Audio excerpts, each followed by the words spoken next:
పోలవరం యాక్చువల్గా నీకు అంతకుముందు నుంచి ఉన్న పోలవరాన్ని స్టార్ట్ చేశాడంటే రాజశేఖర రెడ్డి గారు. ఒక 5 సంవత్సరాల్లో పర్మిషన్స్, ఎన్విరాన్మెంటల్స్, తర్వాత వైల్డ్ లైఫ్ పర్మిషన్స్, తర్వాత అది రాకముందే కాలువలు తవ్వటం మొదలుపెట్టడము, ధైర్యంగా చేసిన పని. దానివల్ల పోలవరం స్టార్ట్ అయింది. లేకపోతే పోలవరము ఏ ముఖ్యమంత్రి కూడా ముంపు ప్రాంతం ఉంటుంది. తెలంగాణలో ఓట్లు కంబైన్డ్ స్టేట్ కదా, తెలంగాణ ప్రజలకి ఇష్టం లేదు పోలవరం అనేది, భయపడతారు తెలంగాణలో ఓట్లు పోతాయి అనేటటువంటి భావంతో. కానీ ఆయన ధైర్యం చేసి ఆ పర్మిషన్స్కి ఒక టీంని పెట్టి ఆ టీంని కంటిన్యూస్ పరిశీలన చేస్తూ పట్టి అవన్నీ కూడా పర్మిషన్స్ రావడం జరిగింది.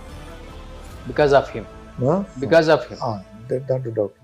చంద్రబాబు నాయుడు గారు అధికారంలోకి వచ్చినప్పుడల్లా అన్యాయం జరుగుతుందని చెప్పడానికి ఇది ఒక తాజా ఉదాహరణ. ఏంటంటే ఇవాళ 41.15 కు మాత్రమే కేంద్ర ప్రభుత్వం నిధులు ఇచ్చేందుకు సిద్ధపడింది. దానికి నారా చంద్రబాబు నాయుడు గారు అంగీకరించి మరొక ద్రోహానికి పాల్పడ్డారు. జలశక్తి వార్షిక నివేదికలో చాలా క్లియర్ గా ఇచ్చారు. అయ్యా 41.15 కు మాత్రమే మేము నిధులు ఇస్తాము.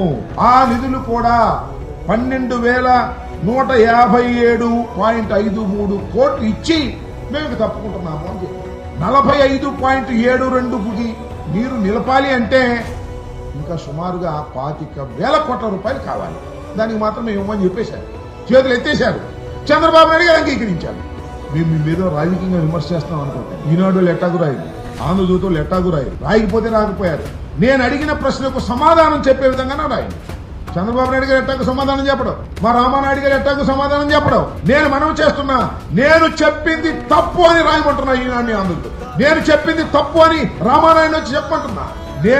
నేను చెప్పింది తప్పు. 41.15 కు మాత్రమే కేంద్రం నిర్ణయించుకుంది, అంతటితో చేతులు దులుపుకుంటుంది.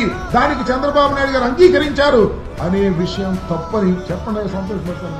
ఎందుకంటే పోలవరం మన కళ. రాష్ట్రం విడిపోయినా పోలవరం అన్నా బాగుపడిద్ది.